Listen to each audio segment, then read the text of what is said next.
I am having a very slow morning.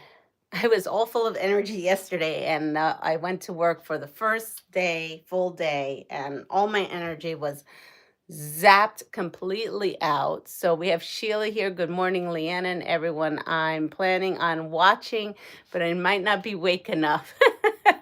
Totally get it. Good morning, Annette. Annette, you're probably getting ready for work. Melanie, good morning. You're probably getting ready the kiddos for school. I've been on and off this week and lurking in sleep. I totally understand. I was wiped out yesterday from work.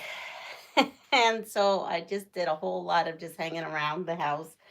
I went to bed, I don't know, probably around 7 and woke up this morning at 3:30. I was not a happy camper to be awake that early in the morning. And then I was just on my phone kind of, I don't know, looking up wacky things like how to make your own dishwashing detergent pods and things like that. I don't know why. Then I was like going on the rabbit hole of what's the difference between washing soda and baking soda and all kinds of craziness. I don't know. I didn't even go through quilting. I actually, that's not true. I watched one quilting video. I watched the Missouri Star one. And then it's like I literally was in bed until about 5:50, and I was like, I better get myself up and going, or else this is just not gonna be a good way to start the day. So I'm up. I'm up. I put in a live. I don't know how long I'll last. Honestly, I'm tired. I don't know why. Well, I should know why, because I'm not eating and sleeping properly. But anyway, so I said, let's go and find out what to find in my room to sew, because honestly, I have lots of projects, but they take like brain power, which is not what I have right now. Not that kind of brain power. So I went into, hold on, I just dropped this. This is part of my showstopper, which is all cut out. Part of this cabinet here. And in this cabinet here, you will find whips and UFOs. So, whoa, I've missed some. See, and now today I'm on vertical because I was half asleep when I set this up, I think, or half out of it. So, good morning, Barb. So I forgot to switch it, and then I couldn't switch it once I had it set. Good morning, Joe. Good morning, Deb. Good morning, Norma. Good morning, you Marie, Sherry. All right. So when I went into my trusty cabinet over there, I had emptied it last year and I only had a couple of things. And I said, well, let's go into the cabinet and see. Mostly that cabinet on the top shelf is like, I don't know, salvages, some small scraps for kiddos, and then larger scraps and from projects. And then on the next two levels, one is buttons and something else. But in the middle level, I just have oddball stuff that I don't know, I just threw there for another day. So this is one of them. This was at least 2 or 3 years ago. This is not any kind of pattern. I just randomly just put this together. I was in Puerto Rico using my grandmother's sewing machine, and it was a Stitch It kit I bought from Cotton Cuts. So this is even before my PMQ days. I bought a Stitch It and I said, well, let's see. I actually had it delivered to Puerto Rico and I just randomly started putting stuff together. No rhyme, no reason. So I had that top. And because I didn't really have a design wall back then, I just started sewing pieces together, and that's how I got that. But I had more pieces, so then I ended up with this right here. So here's another one. Again, no pattern, no rhyme, no reason. I just kind of started putting things together on a kitchen table, and this is what I came up with on Stitch Its. Stitch Its. So if you don't know what Stitch Its is, they don't know I'm doing this. Stitch Its is something that you can buy from Cotton Cuts, and it's a pack of coordinated shapes, cutout shapes, and you just kind of do whatever you want with it. So that's what I did. And then when I ordered that, they have end of bolts, And when I was ordering that, I noticed, do you make blankets? Yes, I make quilts. I make quilts. I noticed that they had 2 coordinating fabrics to go with this line, and I bought them. And they were really, I don't know, they were inexpensive back in the day. I mean, I don't know, it's about 3 years ago. Oh, I like that second one. Yeah, the second one is one of my favorites. So the line that I guess I purchased back in the day, and I know why I purchased it, it was on sale. It was Wyndham Fabrics 5 and 10 by Denise Schmidt, and it's called Ding Dong. And, oh, this one's called Ding Dong. Okay, this fabric is called Ding Dong. This fabric here is called Posy. Posy? Good morning, Joyce. So, yeah, so that's where I'm at. And so I've had these in there, and then this here is Kona White number 1387. This is just a bolt that I had because I've got to finish these up. They've been in there, and I know they've been in there forever. There's no reason. They just need something. I'm thinking like a border or something, and then they can go and get ready to be long-armed with the other ones that need to be long-armed. I still have half of quilts to still go through with you all. All right, so this is just shy of 30. So, you know, I want to make it somewhat of a, right, a baby's blanket or wall hanging, something. So we're going to just, I think I'm just going to put a border on this. I just think I'm going to do a white border all the way around, I'm thinking. And maybe some of that Ding Dong fabric. The Ding Dong fabric is this fabric as a secondary border. I'm thinking if I do that, I think I'm pretty good. This one would be done. And so that's the quilt I think I made first. And then this is the quilt I made after making that with whatever leftovers I had. And so this I may do the same thing. I may just put a white border and more of that Ding Dong fabric. Call it a day. But I don't know if I want to use the Ding Dong fabric. I think that's the reason why. I think I haven't finished these because I don't know if I want to use that fabric, because these end of bolts are actually a little over a yard. And I thought maybe it would make a really cool 3-yard quilt.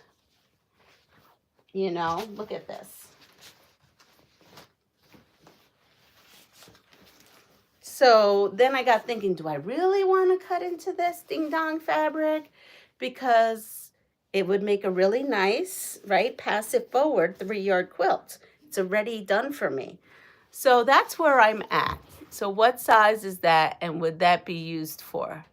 So it would be for like a baby's blanket. I could use the thin white strip and then some pretty fabric. Yeah, that's what I'm thinking. I think that's why I had this. I pulled this out to finish today, and then I'm really torn. I'm really torn about using that fabric, because I feel like I could get away with a white border and a navy border. You see, like that's navy there, just a solid, like 2 solids, a white and navy, and call it a day. So I think I'm going to put this aside because I think I just talked myself into that while I was on this live for you, with you all. Dawn, yeah, I think I've talked myself into doing that. I think I have solid gray. I think I'm definitely going to do a 3-yard quilt with this, and I'm going to leave it out so that I actually do it. Because honestly, there's a couple of things. There's a little girl, and yes, you saw all those quilts, but there's a little girl who I would like to make a 3-yard quilt for, and I got thinking about that last night. I just wasn't in any space to kind of figure anything out. So that's something I want to do this weekend. So maybe that may be something cool, you know, that I can do. So that was in there. So that's this. I'm leaving it out so I know to finish it. Yes, white and navy, that would work too. Good. I am glad.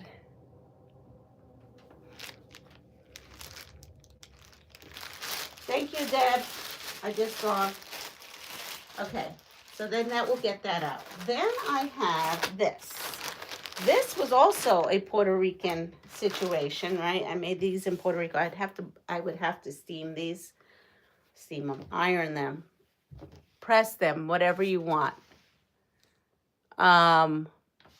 So we have these. So let's go over. I'm gonna say we're gonna press these.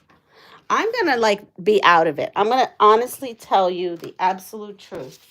I'm a little out of it, and I don't know what the heck, but it is what it is. Maybe drinking some of my decaffeinated. I wish it had caffeine. Green tea would be good. Okay, I just turned on my iron and I found some cards we didn't do. So we have that. And then I'm going to iron these and or press these, whatever you want to call it. I'm going to just get these ready. And then we're going to go up and play on the design wall. So here we go. Ready? Oh, I need to put on my glasses. Because we got to whip these up. We have to whip up these quilts and whip them good, you know, because I'm over them. Good morning, Valdo. Saturday is International Quilting Day. I wish we could just have a big Zoom retreat or something. Well, I'm not doing anything tomorrow. Sheila, I just don't know how to set that up because I don't have Zoom. That would be fun. All right. So while I'm waiting for that to heat up. I love that idea too. I really do. I'm just hanging out tomorrow. I'm really planning on just not doing too much of anything. But anyway, so let's get going to some survival mode stuff. All right, so here we go.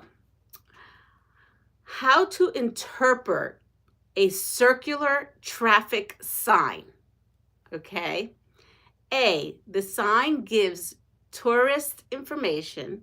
B, this sign gives an order that must be obeyed. Or C, the sign gives advance warning of something ahead. So what is the circular traffic sign? I think, isn't it like this? And then it has like the little circle-y thing. Actually, I thought it was like rotary ahead when I was first reading this morning, right now.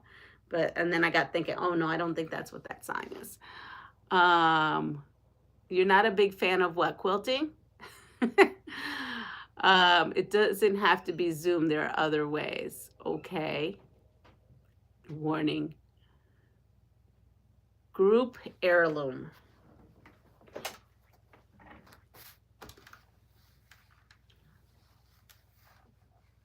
Good morning, Sharon.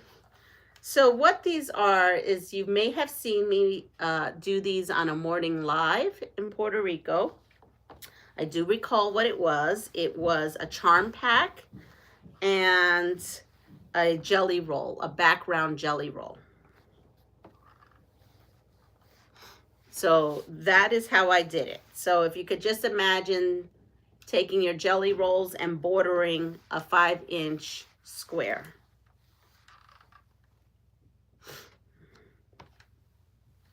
You know what? I'm thinking I may be wrong, actually. This may be a 3-yard quilt. So, because there's other blocks underneath. Haha, I may be telling you the wrong thing. This may be something a different size. Let me see. I'm going to have to, now I'm curious. See, that's something I want to get better at, is that when I do put something away, that I write down what I was doing, whether it be like something you made up, Leanna, or like this came from such and such. Let's see. Okay, let's measure this center, because now, yeah, it is. I now have to go back into my lives and watch myself so I can see what the heck I did. Thank you. It's too early in the morning to do anything with my hair. That's what that's called.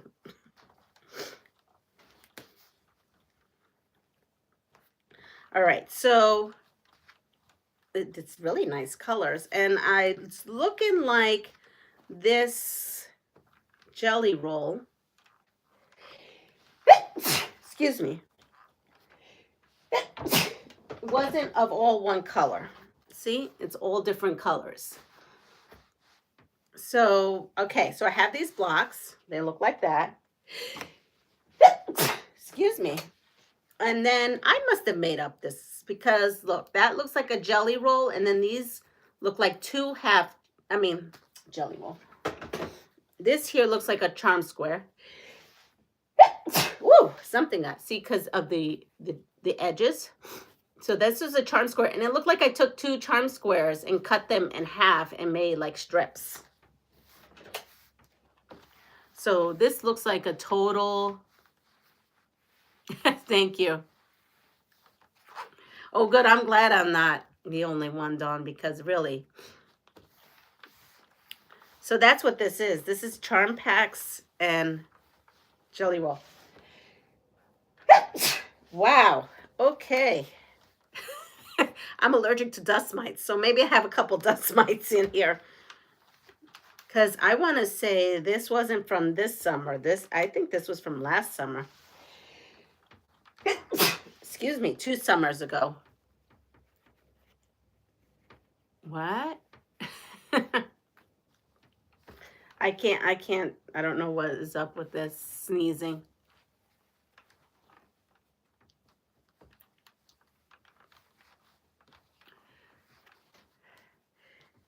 Yeah, watching too. I'm watching. As long as we're all respectful on this channel, I welcome everyone, whether you're a quilter or not, because some people I do know just come here to play games. And more games than one. All right, so how to interpret a circular traffic sign. A, the sign gives tourist information. Good morning, Linda. B, the sign gives an order that must be obeyed. Or C, the sign gives advance warning of something ahead. No one has any ideas?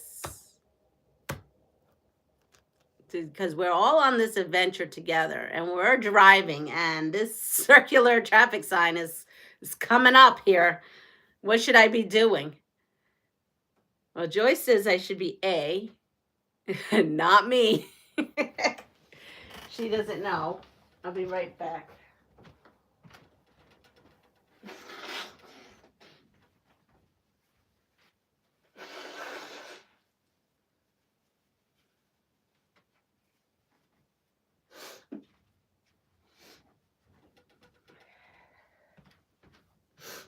All right, sorry, I had to go and see if that helps. Okay, so we have A and B and A.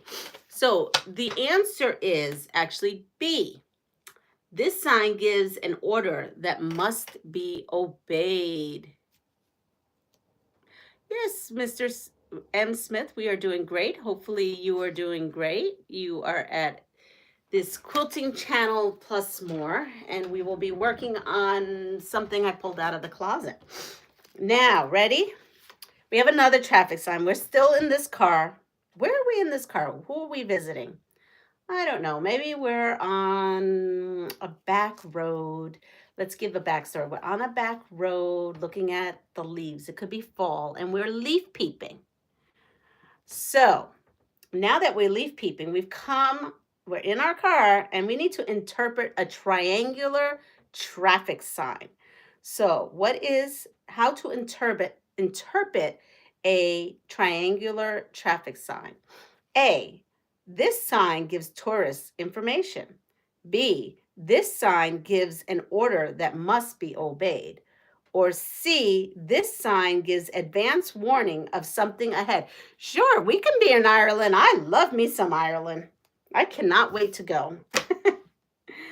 There are so many places I want to go. I want to go to Italy. I want to go to Ireland. Greece would be nice. Scotland, that's a must because those men in the Scotland kilt. So I think we've all had that discussion before. Where's Zaza from Scotland? We have C, B, C, A, and C. So just in case if you all haven't seen what was up over here, you know what? I'm going to put you guys up on the table. I'm going to put you up on this table. Here we go. I think you can see the quilts better. There we go. Deb, these questions are right up your alley. That's what Joyce says. Okay. So this was the quilt we did the other day, right? We did this the other day. We finished it yesterday. So we're done. We're moving on. Just another quilt for me to quilt on my quilt long arm one day.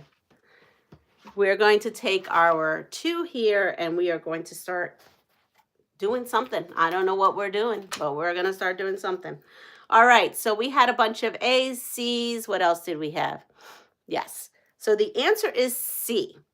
This sign gives advance notice of something ahead. All right. Now, let's see. Well, that is medical. Okay, we're driving. We're still driving. Ready? We're still driving. Are we ready? Now, we're how to drive down a steep, icy hill. In this case, you're in the Catskills, and we just had an ice storm, in which we had lots of ice storms this year. And now we're going to drive down a steep hill, a steep icy hill. A, we need to tap the brakes every 20 seconds, holding them for no more than 2 seconds each time you do so. B, apply the brakes just after you begin your descent. If they lock, pull the emergency brake to come to a complete stop. Or C, shift into the lowest gear possible. Avoid the gas and the brake and let the car roll slowly down the hill. All right.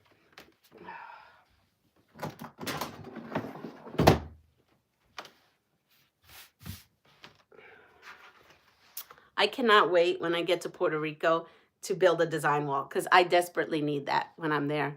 B is a no, but maybe C. We have a lot of C's. We have Deb that says A. Lots of C's.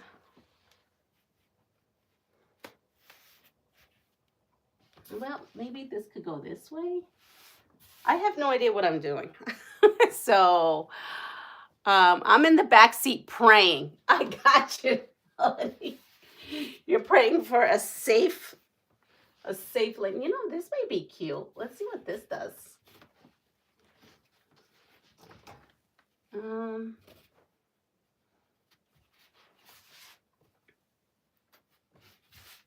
All right, so let's see. I changed to Deb's answer. Okay, so the answer is C. So if we come to this problem, C, shift into the lowest gear possible. Avoid the gas and the brake, and let the car roll slowly down the hill. And give a couple of prayers while you at it that your car is going to stop. All right, so let's see, what else do we have that's car related? Since we're on the whole car kick here, we should see what's car related. So we don't have to go back and forth. Okay, here we go. Here's another car situation. Oh, that's interesting. Oh, this is a motorcycle situation. Oh, here. No, that's a train. Well, it's kind of like a car, right? In a way. I do have a pile here. I'm just going through. That's actually pretty funny. Some of these are funny. Let's see. All right. So, all right. Here we go. We are, okay. Okay, so now we're just advising kids. Hi, Jessica. Sewing on the Bluff. Okay, how to advise children to escape from a kidnapper's car. So how are we going to advise children to escape from a kidnapper's car? Actually, this is kind of very important, isn't it? Stranger danger, okay? A, Children should not try to escape, since this may provoke further harm for an abductor. B, advise children to poke the offender in the eyes, then jump out of the car. C, advise children to reach over and hit the accelerator at a stop sign to bump the car in front of them. There we go. Those are the answers. Of course, we are playing the worst case scenario survivor game, just in case if you didn't know. All right, so let's see what we got going on here. Maybe do this. I don't know. I really don't know what I'm doing right now. I am just playing. C, we got a lot of C's, some B's.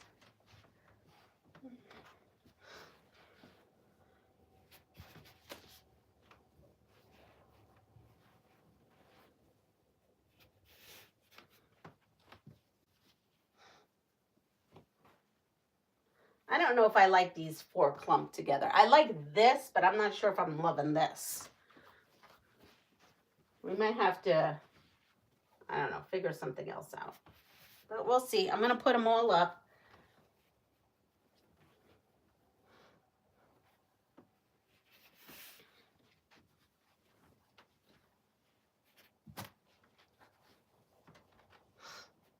And nothing is set in stone. Like, I can mix some of these with that. So what do we have? We have C's. B or C, even thought, my first thought was to kick him in the groin and run. I think that's what we were taught. I think we were taught to do that. As a woman, you were taught, when I was a teenager, to take off your stilettos that you were wearing to school. Well, high heels to school. I guess stilettos is a little different than high heels. But anyway, and yeah, just hit them with the stiletto in any way you can.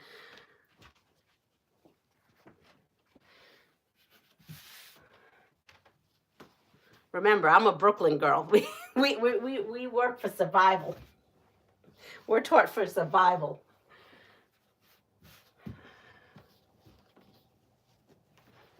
All right, so let's see. I am actually looking in the camera to see how this looks versus looking at it in person. Hi from Missouri. Hi, Michelle. Okay, so the answer to the whole kidnapping situation is C. Advise Brooklyn in the house, of course. Advise children to reach over and hit the accelerator at a stop sign to bump the car in front of them. I mean, I think that's a good strategy too. Can you remove 2 white squares and offset the road? Yes, I had that first. I had it where I was going to put all this and then do something else. I'm just playing. I'm pretty sure when I did this, I had a row that was like this and a row like that was that, if that's what you're saying. Okay, ready? So now we're done with cars. I think we're done with cars. Now we just have some random traveling situations. Random traveling situations. Okay. So how to ride a motorcycle in a heavy crosswind. So we ditched the car because we had enough with the car, and now we're going to fly free with our hair in the wind. Good morning, Catherine and Muriel. To flip off a cop to get his attention. That's a good one. That's a good one, too. We got a lot of good ideas. How to ride a motorcycle in a heavy crosswind. A, hunch your body down low and lean into the direction of the wind. B, relax your grip and keep your head up. Allow the motorcycle to correct itself. Or C, keep a firm grip on the handlebars and lean away from the direction of the wind. All right, so now, you know, there's possibilities. So now we're going to go back to putting these in another way.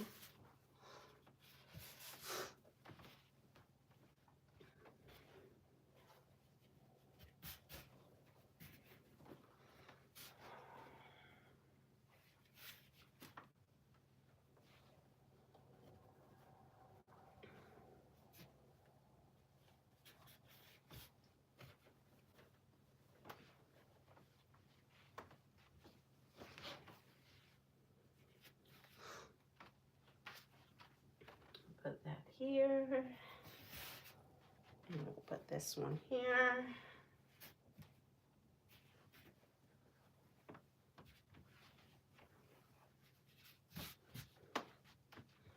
We're just gonna keep moving this all around.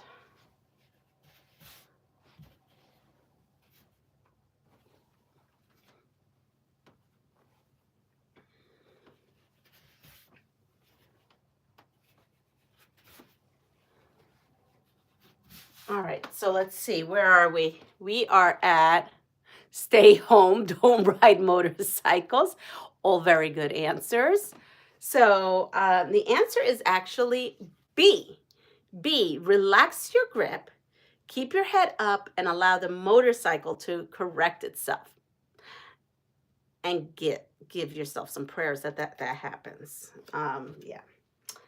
So now we're traveling to Ireland. Someone said, let's pick Ireland. Okay, we're going to travel to Ireland. How to travel safely in minibuses. Oh, no, this is not Ireland. Sorry. Sorry, Ireland. We're not in Ireland. I'm not quite sure where we're at. So it's up to you. Your interpretation of where we're at. I'm not going to give a place. How to travel safely in minibuses in third world countries. A, travel only in buses that are full of people. You will be less conspicuous. B, always sit in the back of the bus so no one is behind you. Or C, always sit on the top if there are 2 levels. Carry clothing in a duffel bag or trash bag and keep your money inside your shoes. Okay, there you go.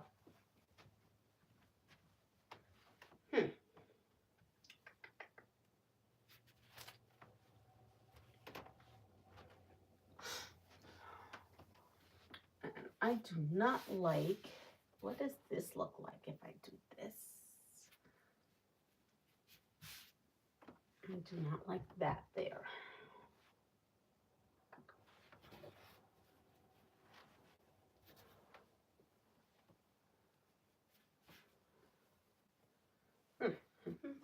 I could be sitting here all day flipping this, flipping that, flipping. Let's see, those two.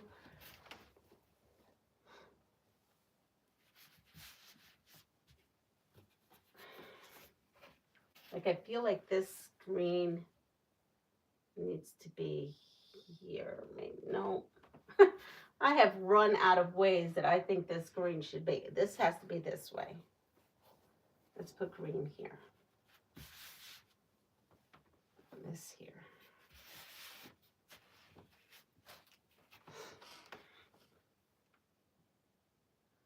Well, now if these two come in here, this has to go this way, actually. If I'm following some sort of pattern. I have no idea what I'm doing. All right, let's see. I'm sitting with you, Marie. All the above. We have lots of A's and C's. None of the above. Get a car and drive alone. I don't know about C. What if it flips over? So, yeah. So the answer is C. Carry, sit on the top if there are 2 levels. Carry clothing in a duffel bag or trash bag and keep your money in your shoes. All right. So now we're over the motorcycle, the cars. The bus is not having it. So now we're going on the train. You ready? So how to react when a train suddenly breaks. A, throw yourself on the floor and rest your chin on your chest. B, if you are standing, sit on another passenger. If you are sitting, pull another passenger onto you. Oh boy. C, immediately run to the closest exit and jump off the train. Oh yeah, be watching. Be watching for me because I'm quilting. I'm gonna stick this up here.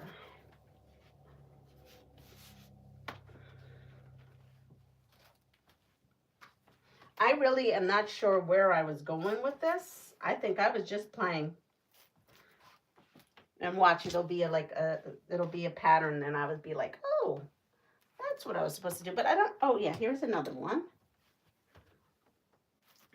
Okay. I just don't have enough of something. I don't have enough of this.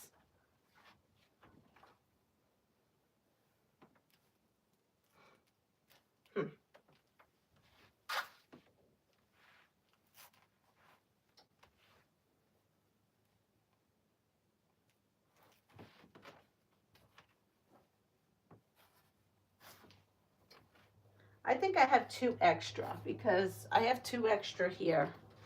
Let's see, sorry.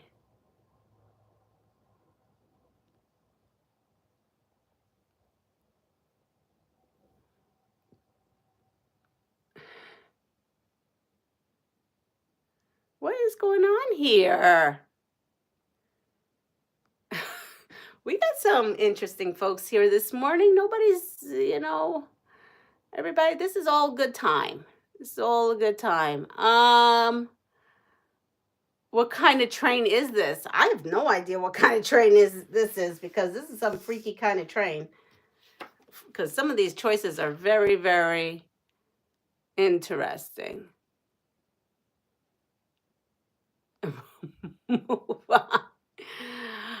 Use the other passenger as a cushion to keep you safe. Yeah, exactly. Exactly. So the answer is A, throw yourself on the floor and rest your chin on your chest. Yep. Some of you all were having a good time and you're going down a naughty path, okay? The teacher in me is going to say you're going down a naughty path and you're going to be put in timeout if you're not respectful to this group. Just saying. All right, because I like to have a good time, but not if we're going to be naughty. All right, how to determine, well, here we go. We are now switching over completely. Yes, I see that you've been watching. And now we're going to have all kinds of adventures. We are going to go ice fishing. So, you know that car? I will. You know that car we were on and we were on an icy slope? Well, after all the prayers and we did everything they told us, we made it to the bottom. Yes. Yes, we made it to the bottom. And at the bottom of that road is a beautiful frozen lake. A beautiful frozen lake. And for some reason, we decided, hey, let's go ice fishing, because why not? So now we are ice fishing at this beautiful lake after we went down that steep icy hill.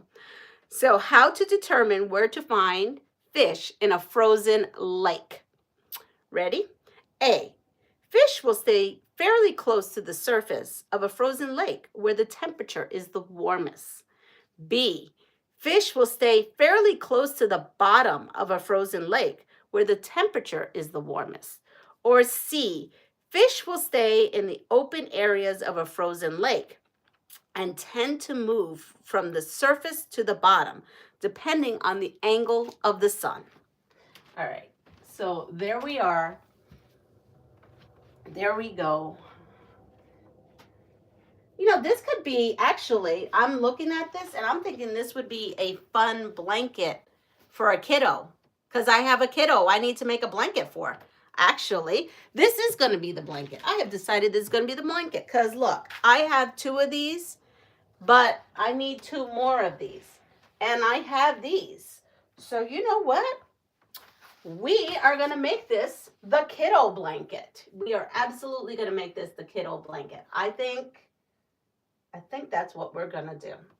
But I'm going to shake some things up here because I have this here and that will bother me.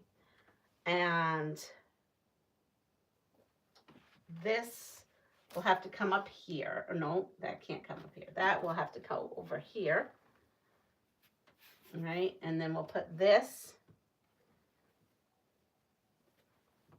like this. We'll put this over here. And then we have some blues.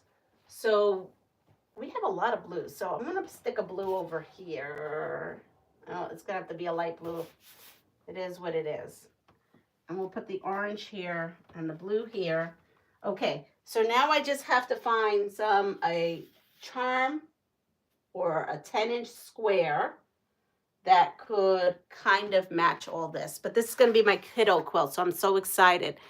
Let's see. Yes, it's a great kid's blanket for a little girl. Yep, I'm totally going for it. I'm totally going for it.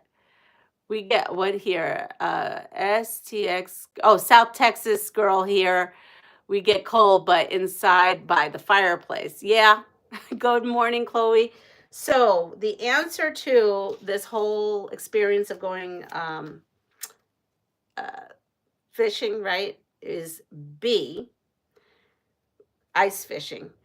B, fish will stay fairly close to the bottom of a frozen lake where the temperature is the warmest. Okay, so now the inevitable happened. We are ice fishing. Yep, we are ice fishing. And you know what just happened? I just started hearing the pond, or no, we're on a lake, right? The lake started cracking. You know what that means. If you hear some cracking noise, what does that mean? Yep, you got it. The ice is cracking, and guess what's happening? I just fell through. So now I need how to keep from drowning while ice fishing. I hope you all have my back, and I hope someone's tying some kind of clothing and something to get me out of this water, okay? But how to keep from drowning while ice fishing? A, carry a long knotted rope with a weight on the end and hang ice spikes around your neck. What the heck is ice spikes? B, carry a signal flare to shoot off if you fall into the water. Well, why would I be going ice fishing by myself? C, wear an extra thick wetsuit and carry a signal flare. It's all yours. I'm going to find something to match this. I'm going to get my bucket.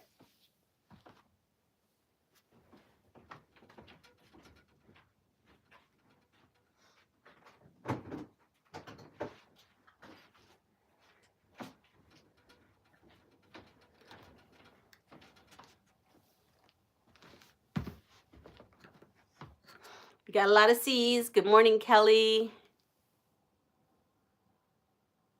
Don't go ice fishing. Stay home and eat chocolate by the fire. So this has the same kind of pattern, and it's a dark blue. So I may just actually, and I have a ton of these. That was leftover from that. I may just actually throw these in because it is the same kind of texture. Let's see. Rob is here this morning, right, Rob? Am I got that right? Good morning, Quilting in the Man Cave. So he comes on here every so often. So if you don't know who he is, Quilting in the Man Cave, absolutely go check him out. He's lurking and listening. Got to get ready to go sewing and quilting expo in Lakeland, Florida. Oh, I was in Lakeland not too long ago. I won't be there now because it was my aunt who passed away. But yeah, she lived there too. It was a couple of years, last year. Good morning, Rowena. All right, so I have that. Are we on to, did I get out of the ice? I didn't get out of the ice, didn't I? I'm still down there drowning. Okay, wait a second. So the answer is, a lot of people say C. C? Who goes ice fishing in a wetsuit? I mean, that would be great because that probably would be good. But it's A, carry a long knotted rope with a weight on the end and hang ice spikes around your neck. I'm just confused of what an ice spike is. And it literally says hang ice, I-C-E, spikes. Hang ice spikes around your neck. What is that? Is that kind of some torture device? I don't even know what an ice spike is. Okay. So we're done with these two cards are done. Bring a Viking with you to swim, say you. Yeah, I don't know what an ice spike is. Time to get, yes, I know. Time to get those kiddos up. All right. So now with all that is going on, we're done with the ice fishing now. But we decided, oh no, you know what? Things got crazier. Let's say that. Okay. Let's add to this story. I should write children's books. Or no, I might scare children. So now we went down that slid right down, right with our car down the hill, the steep hill. We prayed, we made it. Got onto the lake with the ice. Then it broke the ice. Then I was saved from drowning. But now I got onto this ice and I started floating away. So now here I am floating away. Okay. And I'm floating away on this chunk of ice. And now I found myself on a deserted island. Just saying. I don't know how, but I found myself on a deserted island. But before all that happened, Muriel has something to say before I read them. It says, ice spikes are used to grab the ice in front of you so you have traction to escape drowning. There we go. That's what ice spikes are. Okay. But now the ice spikes, whatever. Somehow I floated away to a deserted island and I need to how to find water on a deserted island. A, catch fish, then suck the water from their eyes and their spine. B, collect seawater, wait for the salt to evaporate before drinking it. Or C, urinate into a container and leave it in the sun for 3 days. Only drink the water from the top, avoiding the minerals on the bottom. I think I'm going to... I honestly think I am going to be dehydrated. You're going to find me as a dehydrated raisin because none of these sound good to me. But one of them is a correct answer. I promise you.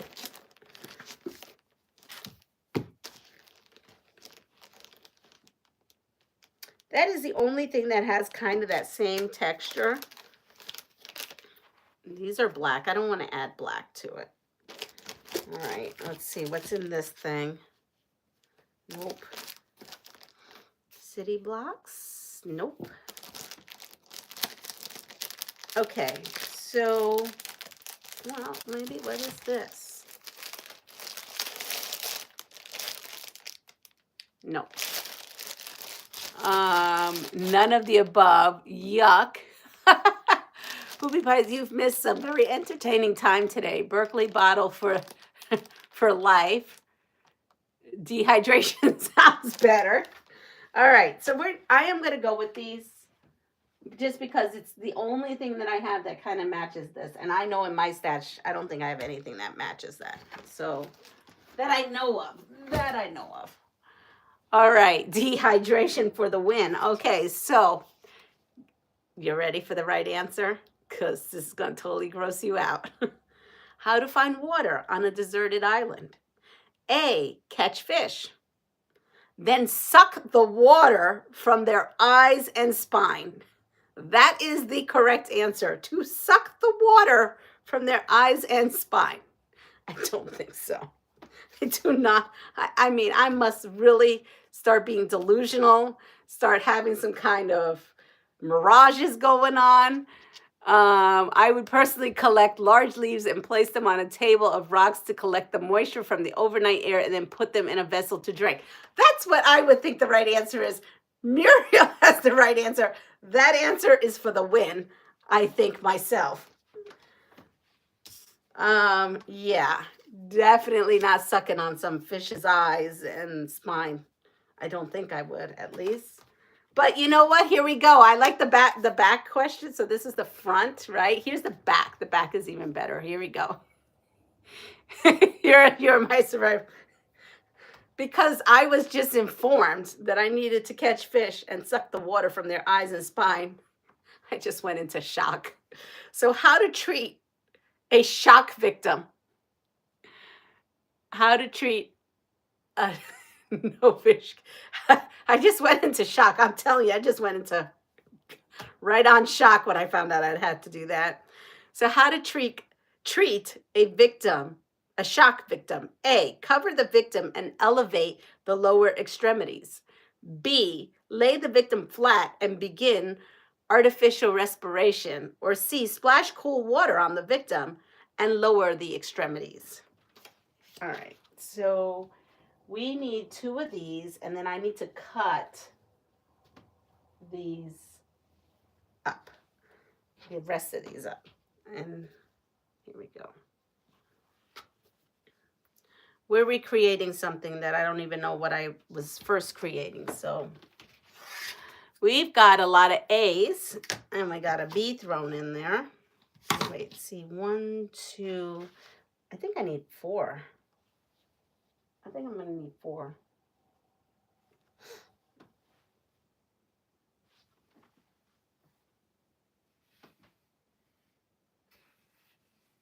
Okay, we're gonna go with this. I'm gonna cut 3.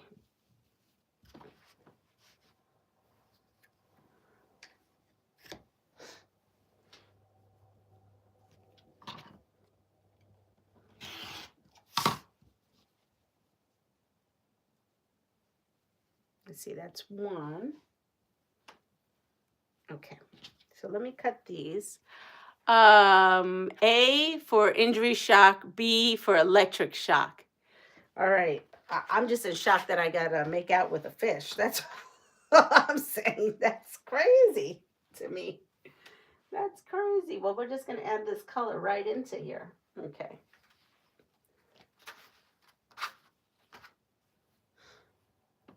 Is this part of this? I think this goes to, oh, that's already cut.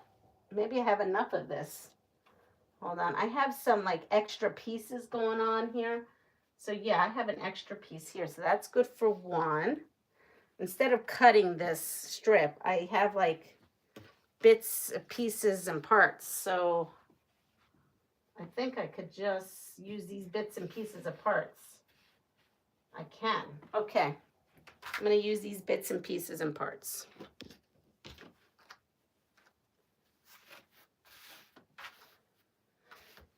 Hold on. I think I have the wrong bits, pieces, and parts. All right, so the answer is, here we go. A. I got shocked so bad once that I peeled one of my, ooh. A, how to treat a shock victim is A, cover the victim and elevate the lower extremities. We're done with this card. And now we are moving on to, okay, we're playing ER now. Yep, we're playing ER apparently with those people we talked about yesterday. Noah Wild and who else? Who else was on there? Noah Wild and, oh my goodness, we just talked about them yesterday. I'm remembering things from like 30 years, 40 years ago. Now I can't remember what I did yesterday. It'll come to me.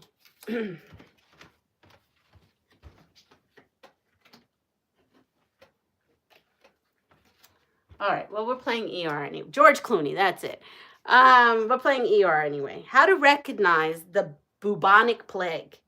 A, symptoms include fevers, chills, severe fatigue, vomiting, and enlarged and tender lymph nodes. B, symptoms include persistent coughing and wheezing, inability to sleep, and bloody urine. C, symptoms include swelling of the tongue, dry mouth, and an unbearable throbbing in the throat and neck, followed by the inability to hold one's neck up. Heads up. Head, not neck. All right.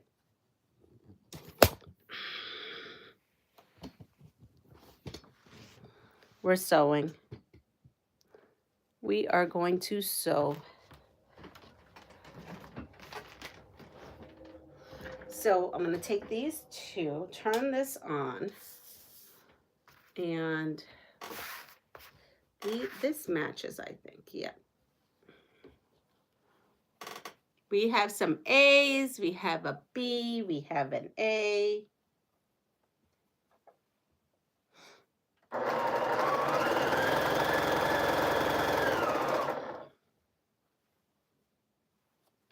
These all the same size.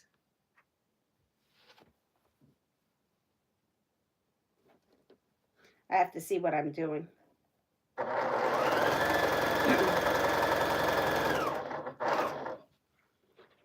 We have an A and B. Okay, so the answer here is,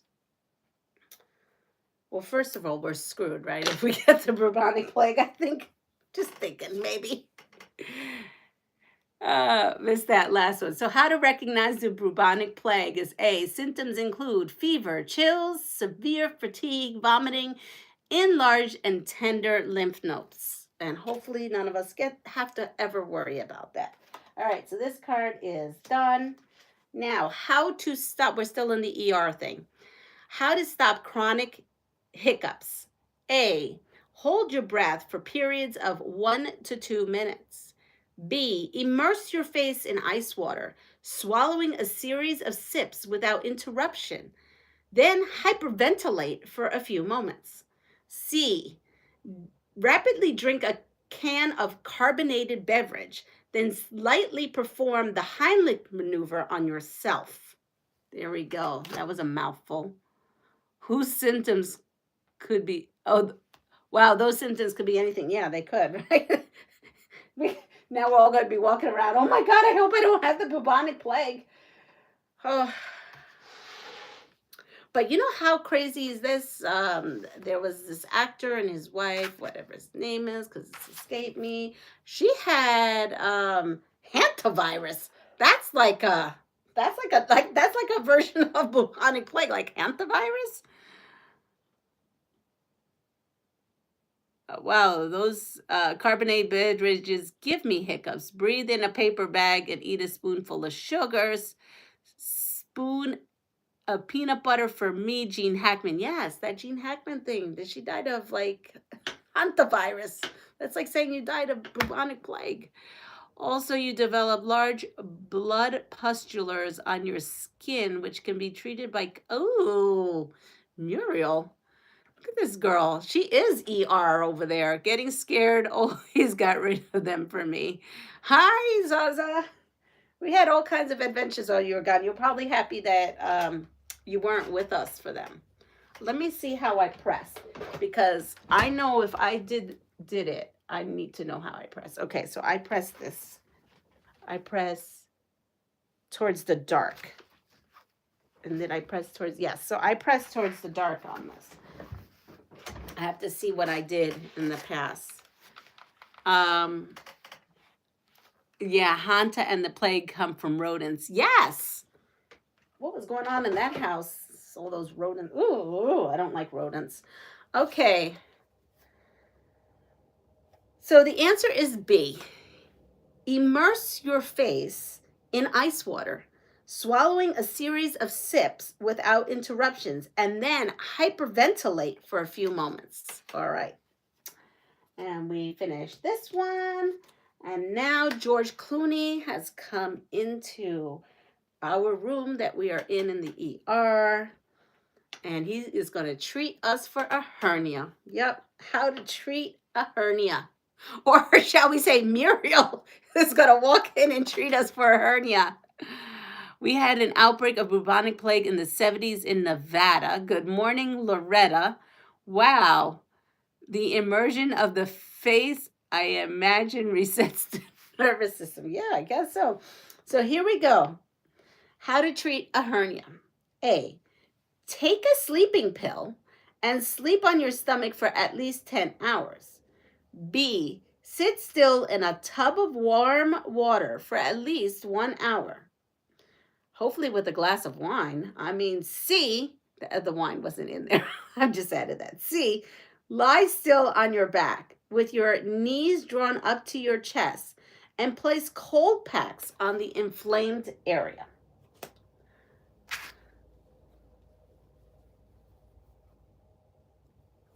So if that's like this, this comes down here.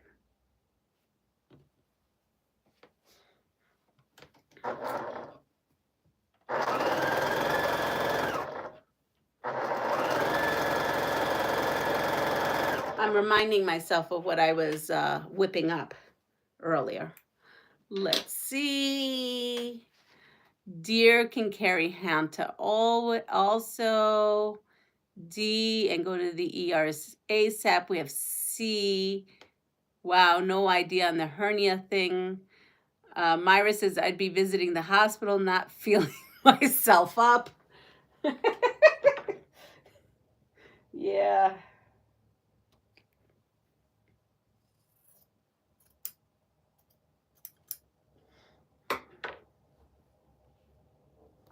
Put that over there. I remember when that happened. See, and try not to entice the nurse into your room because it also causes an enlargement of the male organ. Gotcha. D for sure. All right, so the answer is, ready? It is, I'm laughing. C, lie on your back with your knees drawn up to your chest and place cold packs on the inflamed area. Yes, I'm still laughing about that, Muriel. Okay, now Muriel's coming in. She's coming in.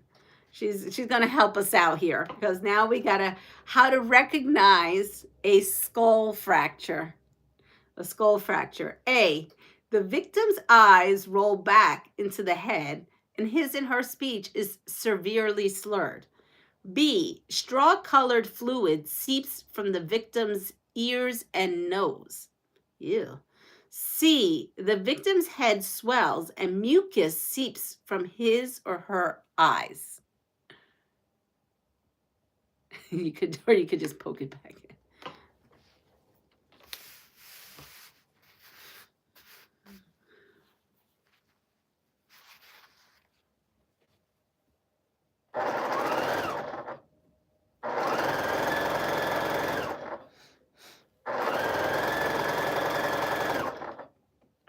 So we have that. I have had one. You've had what? A skull fracture or the herniated thing? I had a friend that did that, Zaza, for a long time until one day he couldn't. Ooh. Oh, skull fracture.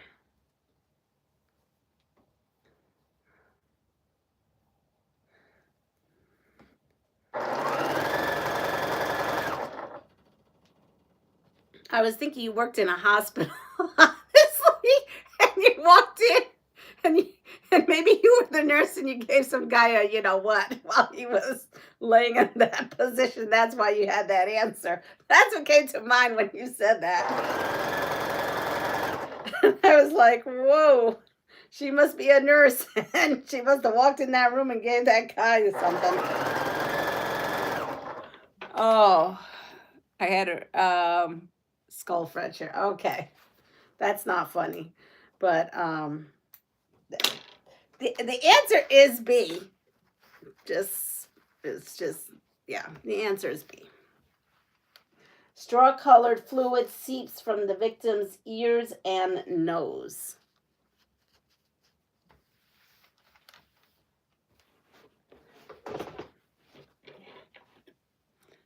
Gotta go. Not a problem. She's gonna be lurking.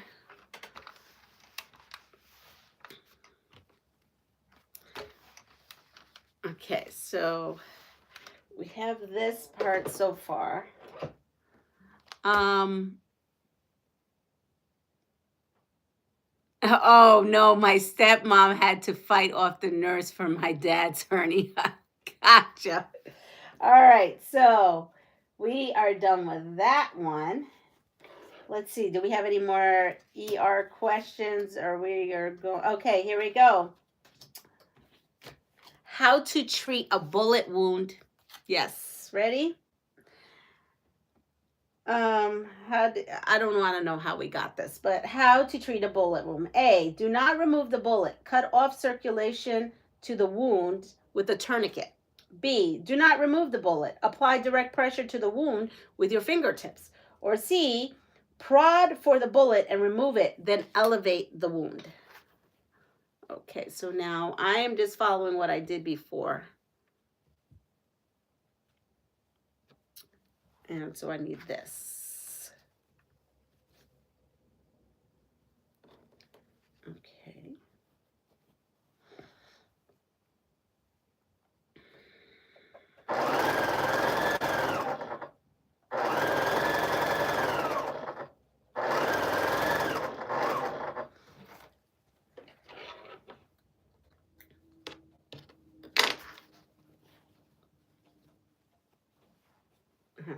a little excess going on over here, so we'll just kind of cut that off.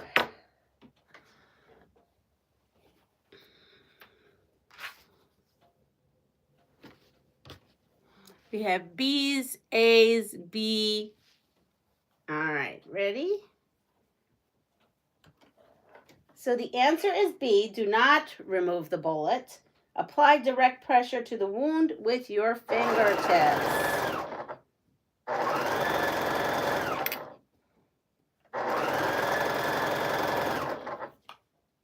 All right. So now, we don't need to go to the ER for this, but we may want to avoid this so we don't have to go to the ER for this. How to avoid wingworm, ring, like ringing the doorbell, not wing, ringworm, ringworm. That might be a little too early for 7:28 in the morning, unless blood is what? Spurting? Ooh. Okay. How to avoid ringworm. A, regularly comb your hair with a sharp comb and remove any dead skin from the scalp. Ugh. B, wear antibiotic cream on your feet whenever wearing sandals or walking barefoot. Or C, wear cotton underwear and keep the groin and feet cool and dry by sprinkling them with talcum powder. Huh. So I got to say, then you stick your finger in the hole. What hole are we talking about? I don't want to know.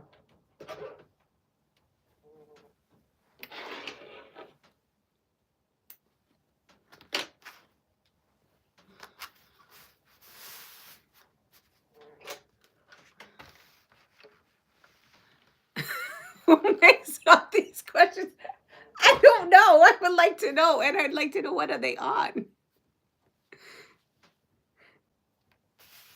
Okay.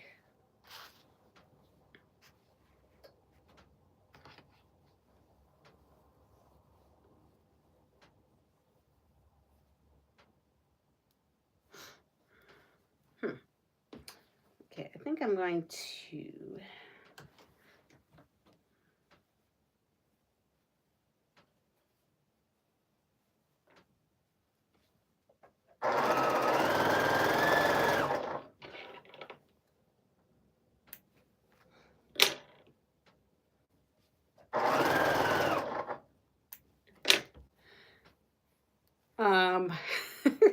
So the answer is, Muriel, we're going to need explanation on this. Okay, here we go, or someone. I don't want to put you on the spot.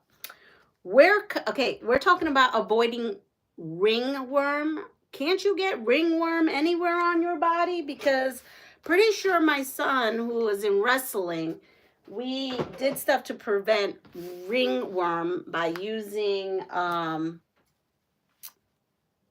that probably shouldn't do that. By using tea tree oil soap and some other, I don't remember. I bought this special soap and stuff. Both his coach and, you know, like when I looked it up said. So, I don't know. And, you know, you have to take a shower immediately coming back from play. So, I thought you can get it anywhere. But according to this, and I'm not understanding... C, wear cotton underwear and keep the groin and foot cool and dry by sprinkling them with talcum powder. It just says how to avoid ringworm. It doesn't say how to avoid ringworm in your crotch or your foot.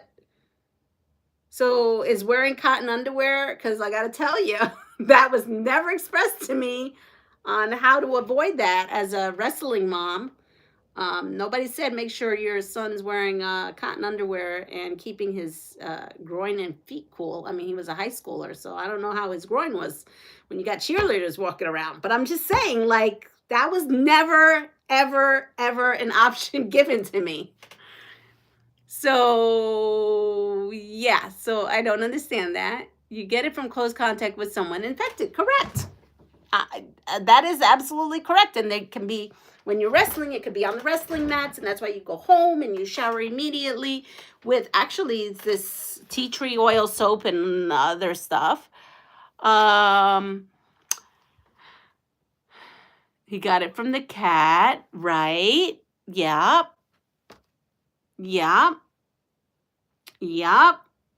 So all that's correct. So what does wearing cotton underwear and my and socks, right, keep the groin and feet cool? Keep them cool. But if your body, the ringworm is touching here, what does that down here have to do with that here? I don't get it. I thought so too, but I think it's contagious. It's very contagious. I just don't understand what cotton underwear has to do with anything and keeping your groin and feet cool. Like that, is that supposed to prevent it? I don't know. I guess I have to look that. That opened up a whole Pandora's box for me because, I mean, I spent many. He was in baby league wrestling, and he did this all through then high school, and he started when he was in elementary school. Are you supposed to be carrying ice cubes for your undies? Sounds more like a fungal infection than ringworm. Yeah.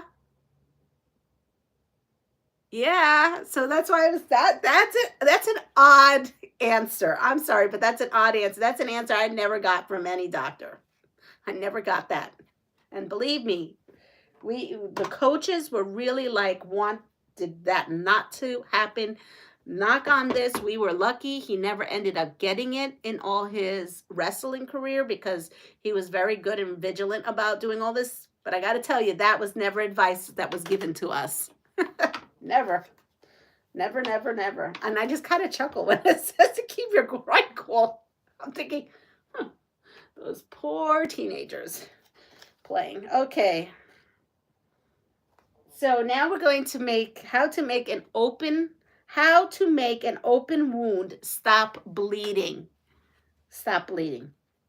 A, apply a mixture of peroxide and baking soda to the wound. Do not cover it for at least 3 hours. B, wrap and hold the wound below the heart for 10 minutes. Then raise it to the heart level for 20 minutes. Repeat this process until the bleeding stops. Or C, fill the wound with clean gauze. Apply direct pressure and elevate it for 5 to 7 minutes.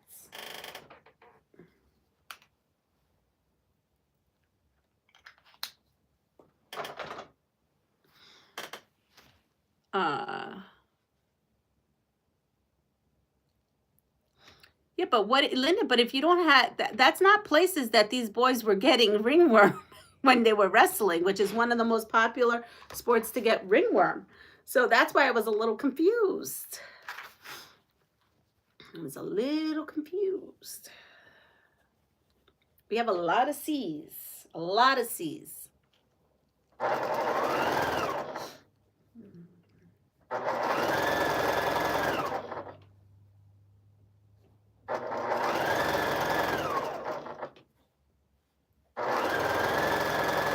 And the funny thing is the outfits in wrestling are like tighties, like they're tighties.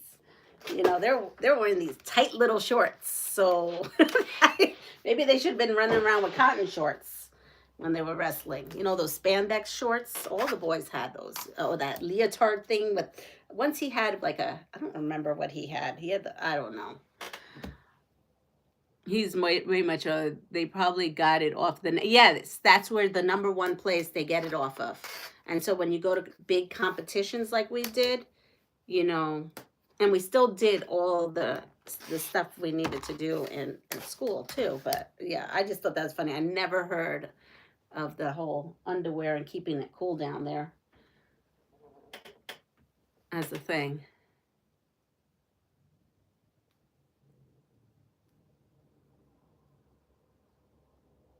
Yeah.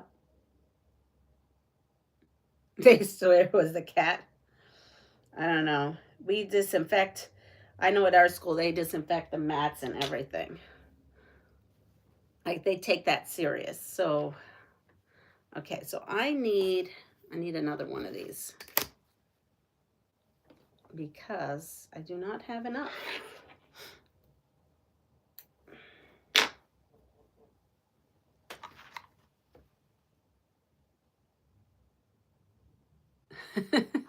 All right, so how to make the wound stop? We had C. C is the right answer. Fill the wound with clean gauze. Apply direct pressure and elevate it for 5 to 7 minutes.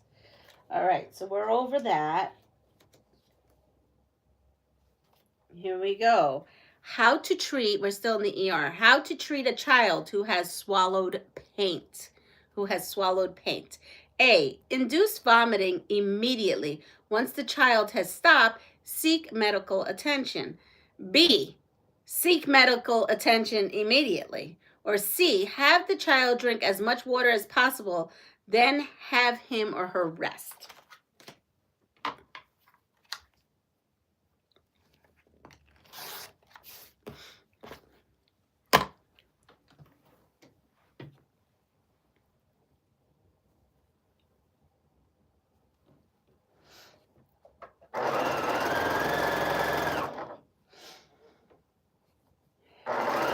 Right. We have a lot of A's.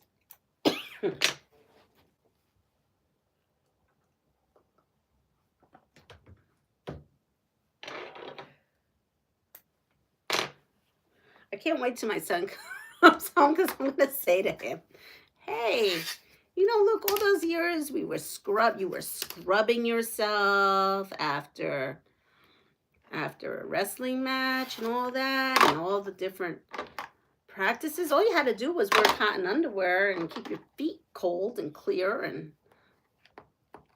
when things got tough, wear some ice. I mean, I can't wait to see. He already thinks I'm nuts. I can't wait to see. He really does think I'm nuts already. So I can't wait to see what his reaction is going to be. He's already at work. How much paint are we talking here? I don't know how much paint we're talking here. I don't know if we're talking about a teaspoon or we're talking about the gallon of paint or what. We have a lot of A's. Can't believe my 3 survived my ignorance of how to induce vomiting. Syrup of ipecac. So the answer is B. Seek medical attention immediately. Call 911 is my guess. So that's what they're saying.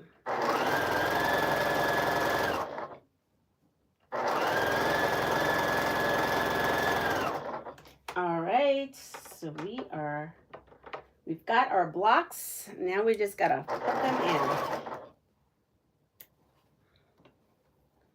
And I just have to trim where I need to trim.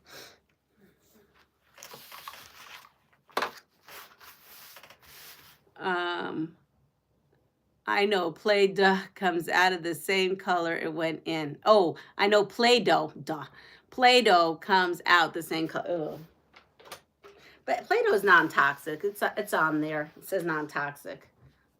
I would think that's a common thing that kids swallow. That, crayons, glue sticks. Can't believe how many times we got to tell those kiddos, do not put that in your mouth. Do not put that up your nose. Do not put that in your ear. It's like a whole day event some days.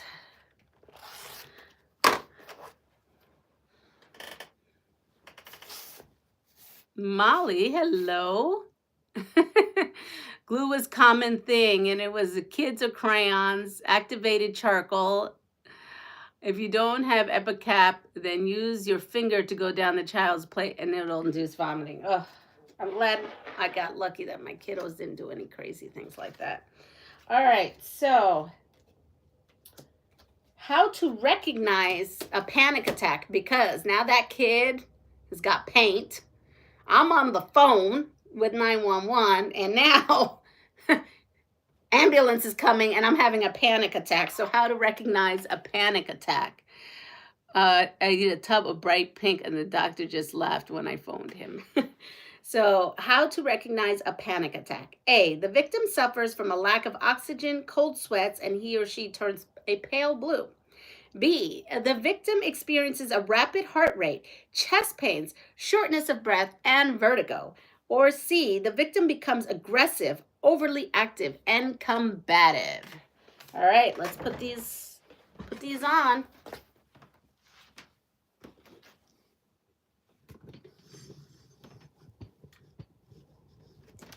Oh boy. I can't imagine what this is doing now, but here we go. So now I gotta kind of put these blues in. And we have a lot of blue going on. Maybe we'll put blue over here. I have some blue here. Let's put some blue here. Yeah, see how it matches really well? And it seems like I have 2 colors of everything, so this can go here. This blue can come over here. This pink.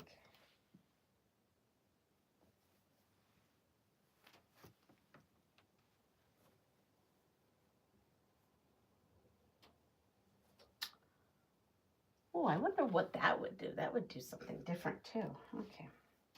I'm getting myself all cut up. So those 2 are the same colors. I don't like that. Let's see, what else can we move around? We could maybe move this. Nope.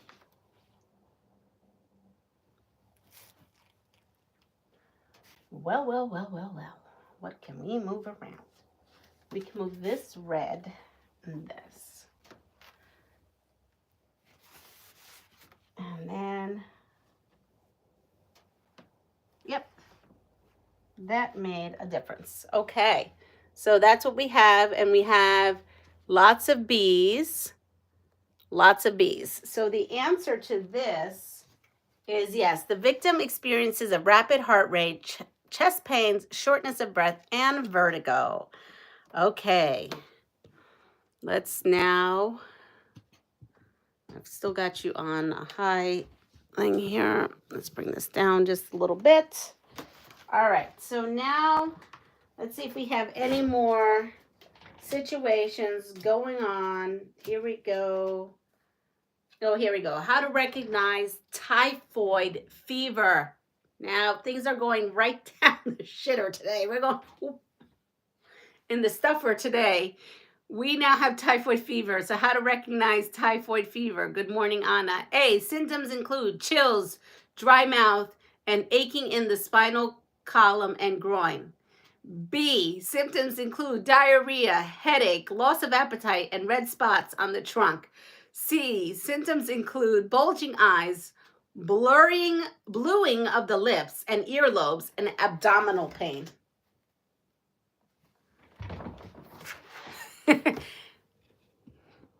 Good morning. We're getting rowdy here. Sure isn't, Ringworm?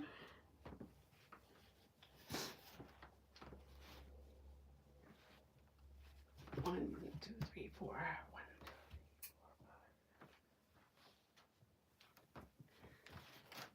5. All right, so we're gonna go with doing this across. Put these away. Look at this. I still have more, no matter what I do. And now I have more 2.5-inch squares. Let's see. Good morning, B. We've had a bunch of diseases before 8 a.m. That's right. All right. So the typhoid fever is B. Symptoms include diarrhea, headache, loss of appetite, and red spots on the trunk. Okay. Now, we have all kinds of craziness going on here. Okay, so let's just go with a basic question this time, okay? Let's just go with the basic question. Let's see. So okay. Here we go. scenario. This is the scenario. We are meeting George. We're meeting up George. And George lives in the jungle. So, yes, we're meeting up with George in the jungle. And I don't know, George wasn't said. So we met George online. Okay, so we met this George online. And he happens to be living in the jungle. And he may have catfished us a little bit. But now we're stuck in this jungle. Yep, we're stuck in this jungle without George. Because George, that was not a thing. So now we're stuck in this jungle. And we need to know how to get liquid from a jungle vine, okay, without having to suck out some fish's eyes. George dumped us in a jungle. Yes, he sure did. Myra, he wasn't who he said he was. And so now, because none of us are sucking out liquid out of any fish's eyes and spines, you'll have to watch the replay if you want to know what we're talking about. And so now we are needing to know how to get liquid from a jungle vine. How to get liquid from a jungle vine. Oops. I got all, yeah, now this is right. George's like, thanks a lot, George. He wasn't Tarzan. Nope. He was a wannabe Tarzan.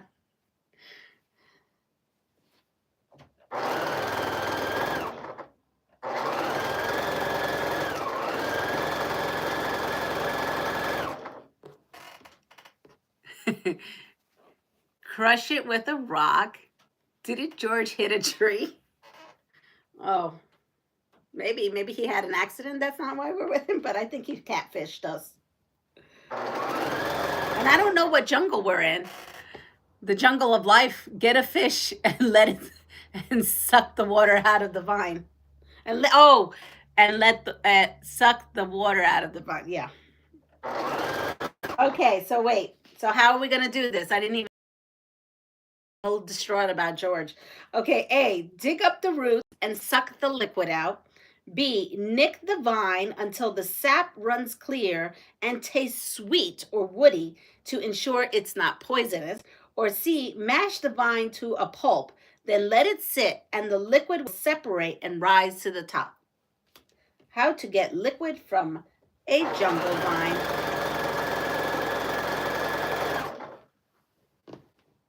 B.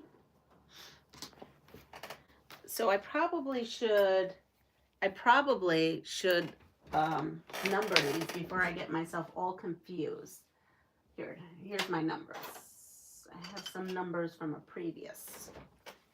Okay, so this here was number 1. Let's put that in here. Okay.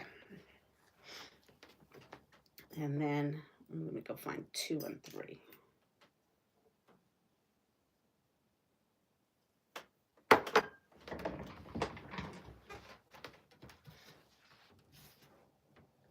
I've got to find I've gotten some kiddo fabric from folks. So I've got to find some fun, cheerful kiddo fabric that can be like the border for this. Let's see. BB, I'm still trying to figure out how George talked me into going into a jungle. I don't know. He was he was a smooth talker. All right. The answer is B. Nick the vine until the sap runs clear and tastes sweet or woody to ensure it's not poisonous. All right, we're done. Now, we were done with sucking on vines to make sure if it was poisonous because we didn't want to take any more chances, okay? We're so vulnerable. So now how to use heat to purify water we found, okay? How to use heat to purify water. A, add a dash of salt to the water and let it boil for at least 10 minutes. B, let the water boil vigorously for at least 1 minute. Or C, let the water come to a boil. Remove it from the flame until it cools and repeat the process 3 more times. No sucking fish eyes or vines. No, I'm over that. I'm way over that. Not doing that anymore. I'm over it.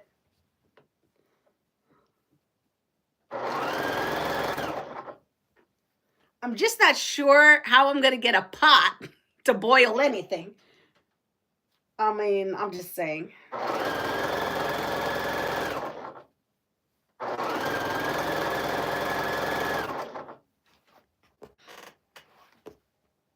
C, B, C, and B. We got B, C, B, and B, right? And C and D. No D. Oops.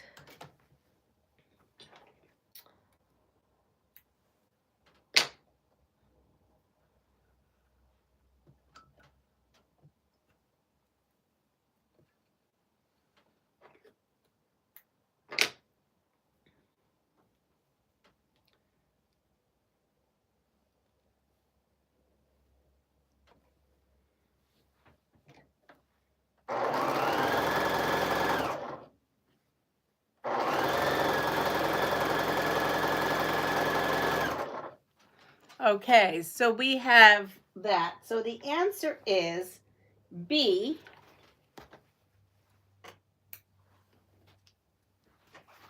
B, let the water boil vigorously for at least 1 minute.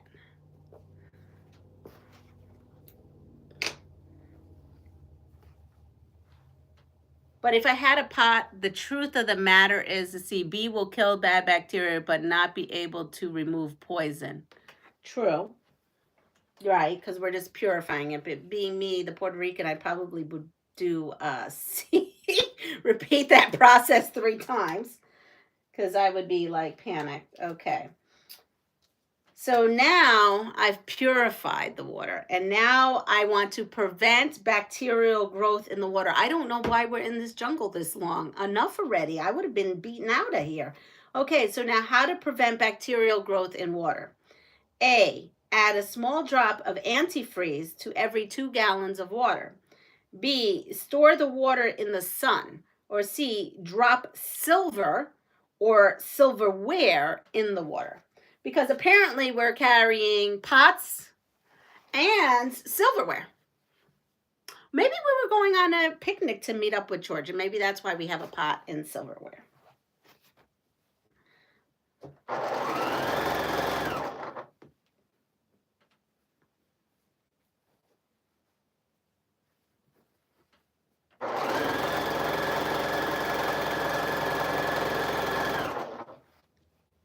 Okay. I'm going to put it out there. It's probably not A because I'm pretty sure antifreeze is deadly. Pretty sure. Pretty sure that there's like even a poison thing on it. So let's not pick that one because I don't think that's the right answer.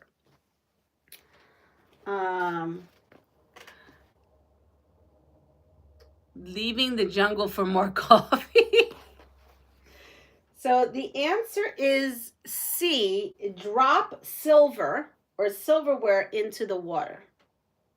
That's neat. We may be carrying a silver ring on us or silver earrings. I mean, that's a possibility. You know.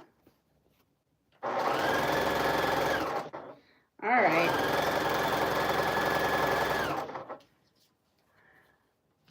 Well, now for some reason, we're still, let's see. Here we go.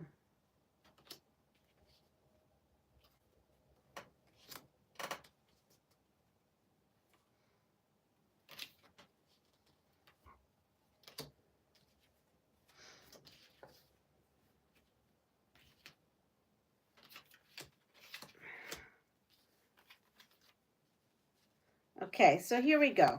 There's some kind of crazy stuff going on here. We're all over we're all over the map right now, okay? We're just really all over the place. So George has left us, right? And we were dealing with water issues. And we, after all that running around in the jungle trying to find everything we needed, silver is good external but toxic to be taken internally. Most silverware is not intended for this. We are all decked out to meet George. Bling, posts, and pans. Pots and pans? Yes, pots and pans. But this is a deal. We were all decked out, and now we've been running around in this jungle, sucking on vines and all kinds of stuff, and we are filthy now. We are filthy. And we know we need to wash up, okay? We need to wash up.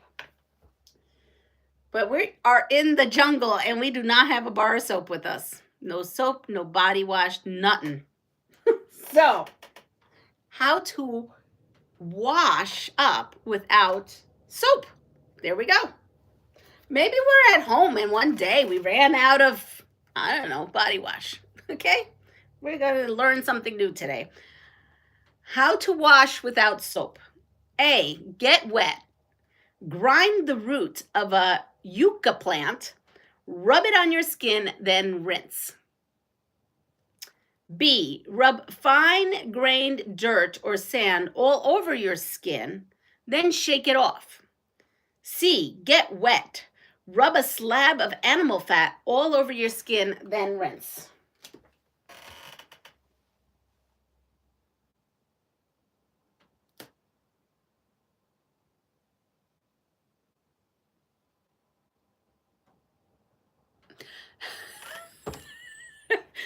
Kind of goes with our day.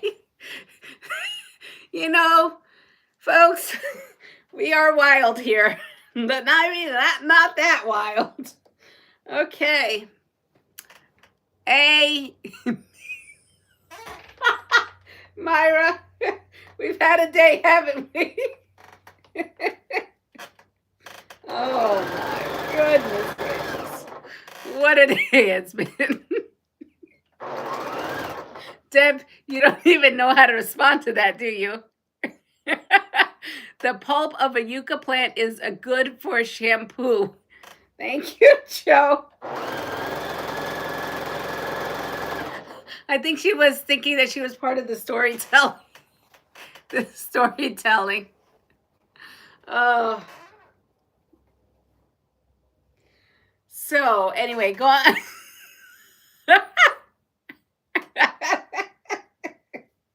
Oh, man. So here we go. Here's more storytelling. My storytelling could be wild, but maybe not that wild. Here we go. So how to wash without soap? Lurking Lizzie, I do my own sewing and I miss that. Okay. A, get wet.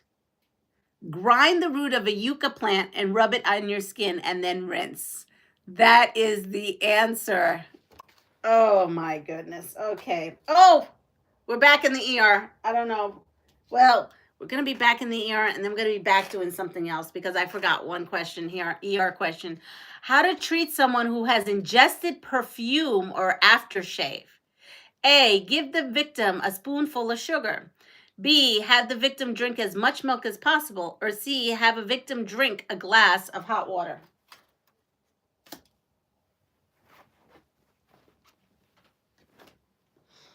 I need a 4.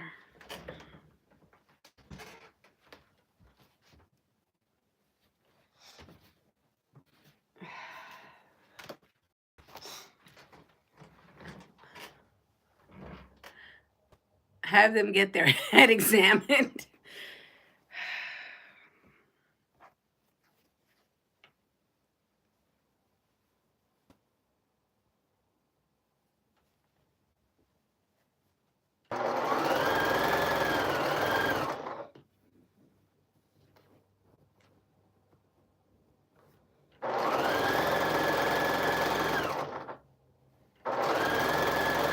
So I actually have a true story about a perfume situation.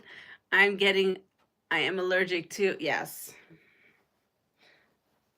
So I didn't swallow it, but there is a perfume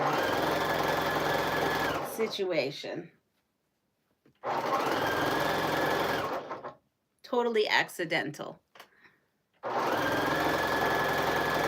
So the answer is give the victim a spoonful of sugar. It's A.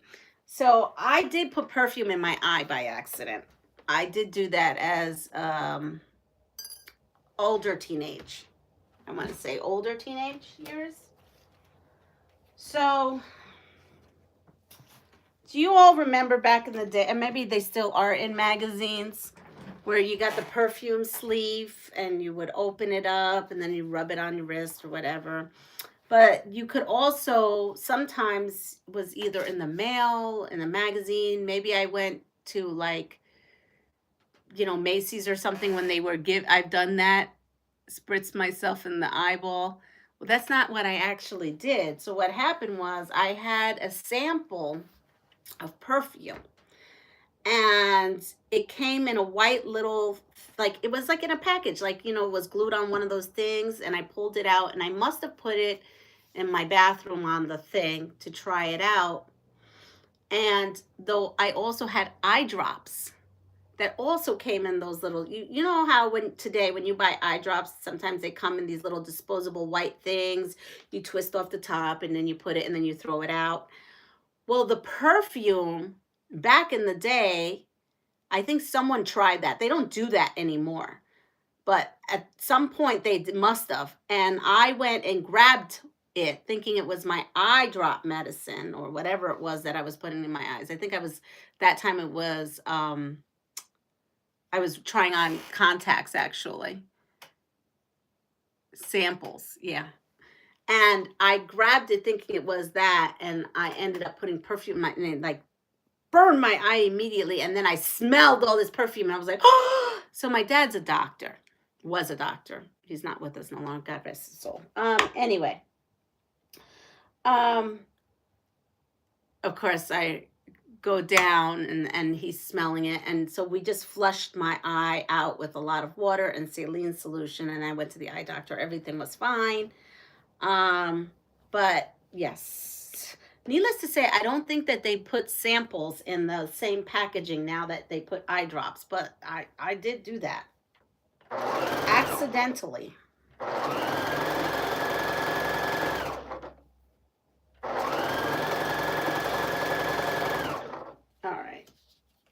Here we go. So we've washed with soap. We've done that. Okay, here we go. Bet you didn't do that twice. No, I didn't. How to prepare a tropical pig for dinner. So we got hurt. We were online again, and we should have learned our lesson with George from the jungle, but we didn't. Nope. This time we got lured into a beautiful tropical island. Yep. Went on a beautiful date. Everything was fabulous. And then we were lost at sea because we decided to take we're still saying this. Nope.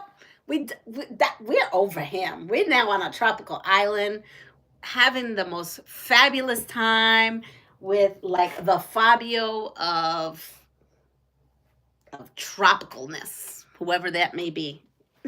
Okay? And we're having a grand old time. And we decided to go on a boating excursion. We are on a boating excursion. So before we even talk about the tropical pig, we're on a boating excursion. And we got lost because we were too busy doing things that maybe we shouldn't have done. And we got lost at sea. We are boating with a pig. Well, not sure yet. We're going to forget about the pig because I forgot that I had to do this question first. So, yeah, we got lost at sea. And now we're thirsty. Like, we are thirsty. And we need to find drinking water when we're lost at sea. We could be boating with a pig. Why not? Okay. So A, look for a small whirlpools in the water. They are the most likely freshwater springs coming up from the ocean floor. Yes, we went on a 3-day tour.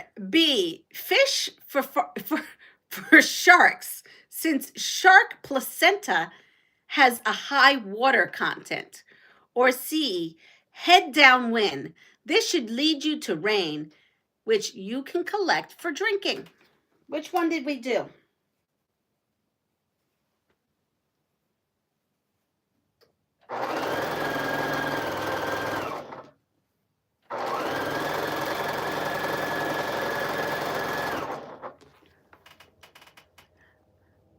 We aren't going to suck fish eyeballs anymore. No, we're over that.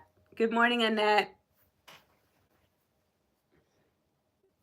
So what are we going to do? We're lost at sea with this hunk that we met on this tropical island. We went on a 3-hour tour. We got lost because I don't know, our minds were elsewhere. And so now we need water, and because we're very, very thirsty. So we have a lot of A's I see here. Well, we're at sea. So we're heading downwind, and this should lead you to rain, which you can collect for drinking. Well, when we were no double dating with the end. Well, while we were heading downwind to find water, we found an island. So we're all good now, right? So now we're on this island, okay? And that big old hunk, he tackled a pig, a tropical pig in the wild for dinner because we're hungry. We're now stranded on an island. So we're off our boat, but now stranded on the island. And he tackled a tropical pig, and now we need to prepare it. Okay? So how do we prepare this tropical pig for dinner? Ready? A, only eat the head. The flesh of most tropical pigs is heavily infested with worms. That's disgusting. B, tie the pig to the shore and soak it in a swamp or river for at least 24 hours before cooking. C, remove the musk gland located near the tail, or the meat will be tainted with poison. Wow. Well, not I can take pig off my diet. Oh, that's fabulous. 42 degrees today and going to be warmer tomorrow. That's really great. Here it is getting warmer here too. So what are we doing? Because I got to finish this out because we're vested in this story now.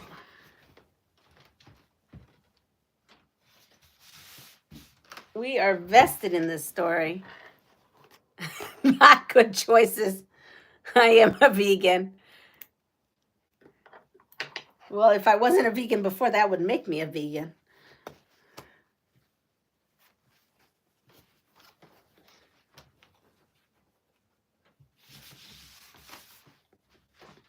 All right. Not to go on vacation with you. I'm busy that weekend. So the answer is C. Remove the musk gland located near the tail, or the meat will be tainted with poison. That's interesting to me. I missed the story about the pig I was wicked on my grandson. Oh, you'll have to go back. I would need to find berries. So yeah, after all that, I don't know about that. But for our vegans out there, okay, you know, old Hunky got us a tropical pig for dinner, but then when he started ripping out the musk thing, that totally just grossed me out, and I did not want to. I had become a vegan at that moment. So now I need to find food from a pine tree, because there's a pine tree over there on this tropical island. And, 42 is 108 degrees. Ooh, yeah, that's hot. Okay, how to get food from a pine tree. A, roast closed pine cones over a fire to open them. Then, when they open, take out the pine nuts and eat them. B, shave the bark off the tree and mash it into a paste, then bake or fry the paste. C, The whole pine cone can be eaten raw or cooked because we are not having poisonous lechon. We are over that. As I don't know if I trust that he took out that musk correctly.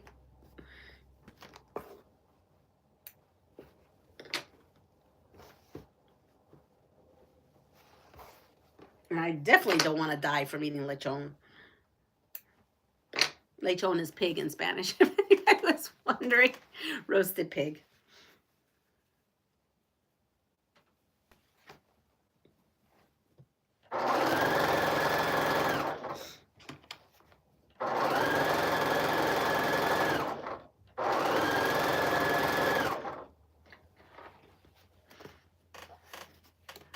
I'm not eating that pig with the worms in the skin. After reading those choices, I think I will find myself the closest pine tree.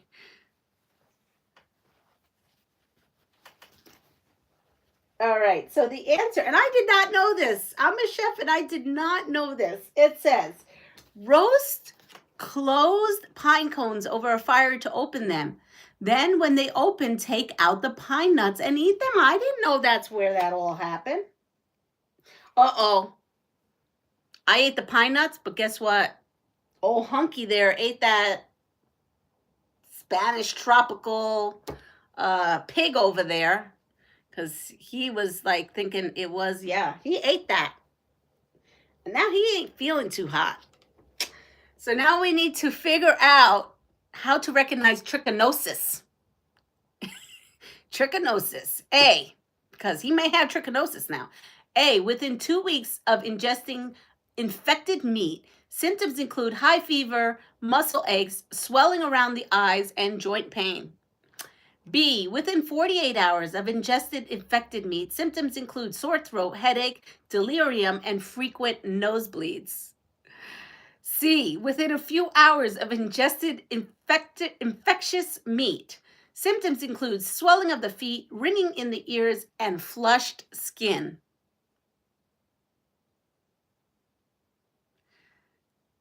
So which one is it? A, B, or C?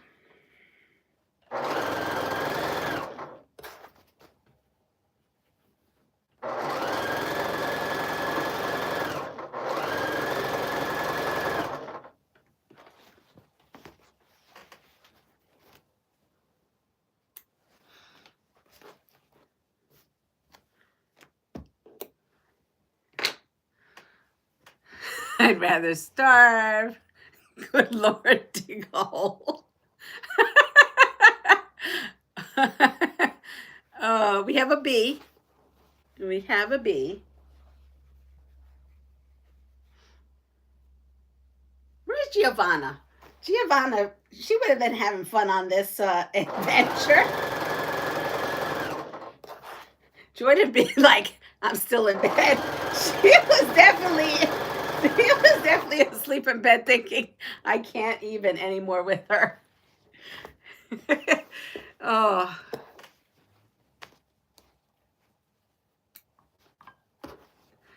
All right, so we got 1B. So this is the answer, and this is number 6. So the answer is A. Good morning. I was just talking about you, Giovanna. I said you just missed a good adventure we've been going on. We've been all over the place. So remember, A, within 2 weeks of ingesting infected meat, symptoms include high fever, muscle aches, swelling around the eyes, and joint pain. I hope we've not been stuck on that deserted island for 2 weeks. That would be horrible. That would be horrible. All right. So the coast is clear, and he does not have trichinosis, okay? So we're all good. We're all good. He does not have trichinosis. And this is going to be the last question of the day. Ready? We're all clear of the trichinosis. We're going out for a beautiful walk. Yep. Beautiful walk. Now we find this open pasture. Everything is going great. And uh-oh. I turn to the right. And I am like, bleep, bleep, bleepity bleep, what am I going to do? So, how to avoid a charging rhino. Charging rhino, because it wasn't bad enough we went through all that stuff. Now we got a charging rhino coming at us. A, upon noticing that a rhino has seen you, turn and run away in a straight line as fast as you can. B, sit down quietly until the rhino gets bored and leaves the area. C, remain perfectly still and quiet. If the rhino actually charges, run away from it in a zigzag pattern. And that will be the last question of the day. I am going to put up the rest of this quilt because, believe it or not, I have to go to work. I wasn't feeling this good this hot this morning. I tell you, these adventures we just took woke me right on up. We have C. Well, you don't need to see that. You probably want to see what I'm doing over here.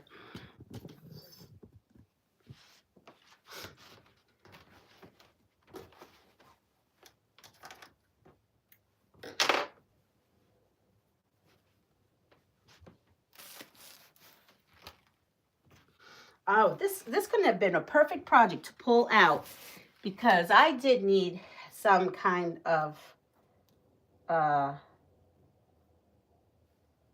just making sure I did everything right. I did. It looks a little wonky, but that's okay.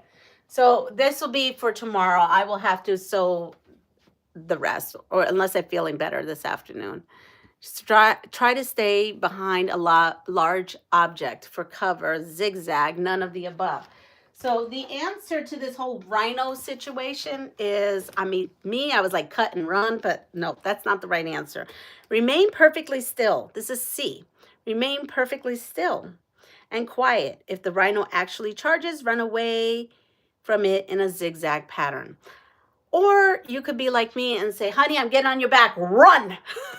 So anyway, that is our full day of finding a whip project that I had in that case. I'm going to have a good home that it's going to go to. So excited. You know what might be something fun too? Something Tula Pink might be good because this is like really bright. So if I don't find a kiddo fabric, a fun Tula Pink may be nice for the border. But anyway, everybody have a fabulous day. Take care of yourself. Pass it forward. And if you like what you see, please like, subscribe, and share my channel. Especially, we're all having fun here. So see you soon. Bye.